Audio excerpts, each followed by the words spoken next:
Hello and welcome to Overdrive. I'm Shireen Bhanna. If you've been a regular watcher of the show, then you've seen us messing around with a whole bunch of Audis. It's not our fault. The company's been launching a new model or a variant practically every single week. Today, we get our hands on what could be a potential bestseller, the Audi A6 sedan. But does it have enough to take on the Mercedes E-Class and the BMW 5 Series? Let's find out.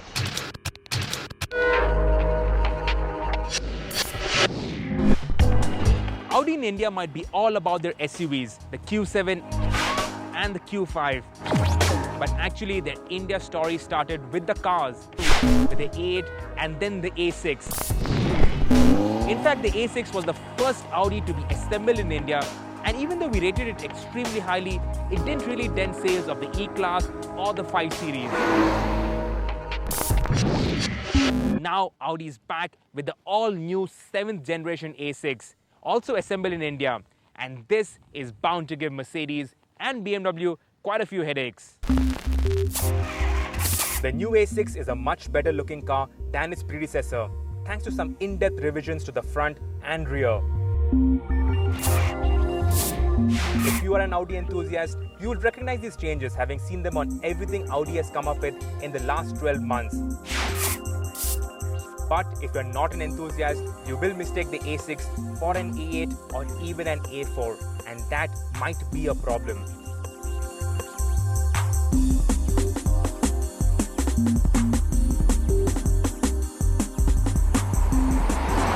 The interiors of the A6 are, in my opinion, the highlight of the car. It uses a lot of things from the A8 and the A7, and the A6 is all the better for it.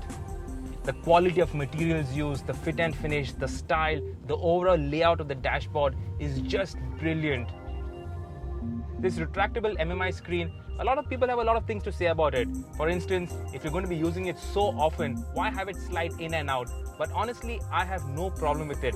And it's a nice wide 8-inch screen. The display, the fonts, the amount of information displayed on it is just brilliant. And Audi's MMI controller is the best in its business.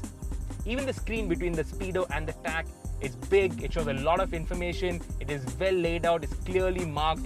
Honestly, I love this interior so much, I have nothing bad to say about it, except for one teeny weeny thing. The quality of plastics used for this dashboard lid, they don't do the car enough justice. At launch, the A6 will get 4 engines. 2 petrols, 2 diesels. The one we're testing right now is the top of the line 3-litre V6 TDI diesel made with the 7-speed S-Tronic dual clutch transmission and quattro 4-wheel drive. Now this 3-litre V6 diesel is a familiar engine. We've seen it in a number of Audis, but this engine has been comprehensively reworked. It now weighs 193 kilos, that's 25 kilos lighter than previous, and it is 16% better on both efficiency and emissions.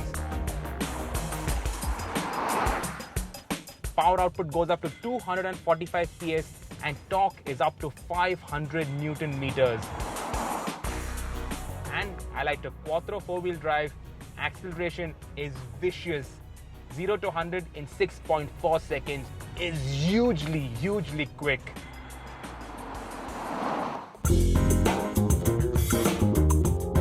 But the most impressive thing according to me about this engine is the silence and its refinement. I swear to God, unless somebody tells you this is a diesel engine or you look at the tacho and see the red line at 5000 RPM, you will never know this is a diesel engine. It is just so silent and so refined. It really ought to have a big diesel sticker stuck onto that fuel lid. Otherwise, a lot of owners will fill petrol into this car. Just listen to it. Full revs and absolute silence. Just a faint murmur from up front. Lovely.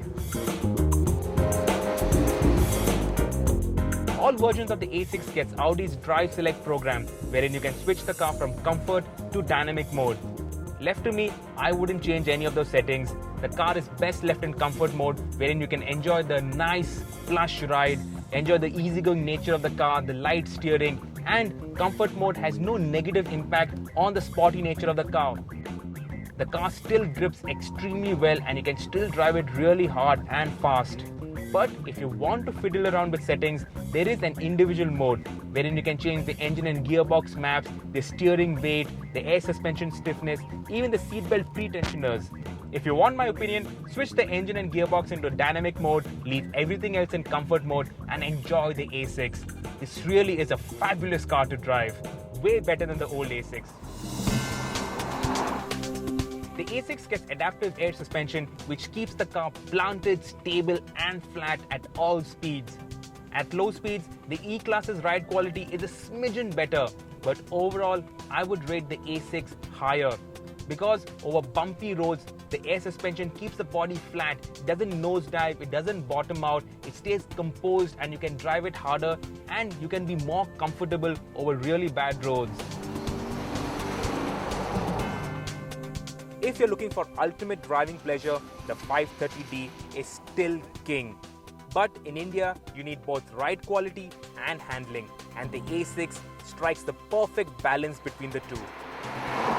It's difficult to make sweeping statements without actually comparing cars back to back, but I'll tell you something, the A6 is really, really good.